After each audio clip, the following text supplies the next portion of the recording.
Once upon a time, in a land plagued by economic strife and political gridlock, a brilliant and ambitious young thinker named Beowulf. Oh, by the way, Our video's hero was coincidentally named after another hero from an Old English epic poem who saved the patrons of a beer hall from a monster named Grendel who was threatening to destroy it. remember this. We'll revisit it later. But anyways, Beowulf stumbled upon a revolutionary idea when he was studying some hidden laws governing the US Mint and discovered a very little known loophole in a 1997 law that would allow the US Mint to create a single platinum coin with a face value of $1 trillion. Now at first, Beowulf didn't know what to do with this knowledge, but as he watched the country hurtling towards a debt ceiling crisis, he realized that the coin could be the key to solve the debt disaster. After all, with $1 trillion in its coffers, the government would be able to continue paying its bills and avoid a catastrophic default. However, Beowulf knew that his idea would be met with skepticism and resistance, but he also knew that it was too important to ignore, so he took to the internet and began blogging about the magical saving powers of this coin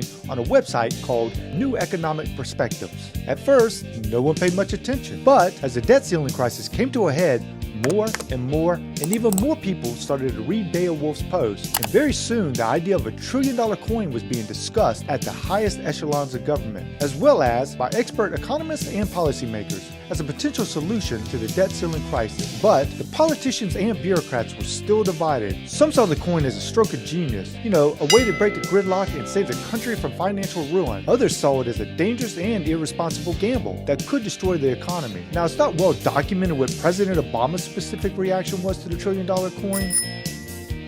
However, it is known that the idea was not supported by the White House or the Treasury Department. They felt that it would not be a suitable replacement for the need of Congress to raise the debt limit. So in the end, the coin was never minted. Also, it was determined that the law was actually intended to allow the US Mint to create commemorative coins, albeit they were platinum coins and could be in any denomination, but it was still widely seen as a non-viable solution. However, Beowulf's idea had sparked a national conversation about the debt ceiling and the role of government in the economy. And that $1 trillion coin was the weapon of choice for our protagonist Beowulf to slay the monstrous debt threatening our national economy, similar to how his namesake killed the monster threatening the beloved beer hall within his own community. Told you we'd come back to that. And for that, he would always be remembered as an unlikely hero. Beowulf's idea lived on and inspired a new generation of thinkers to explore creative solutions to the country's problems. After all, Satoshi Nakamoto was thinking the same thing when he, she, or them invented Bitcoin around that same time. But alas, the debt ceiling crisis was averted, the economy continued to thrive, and the people lived happily ever after. Well, that was until just recently,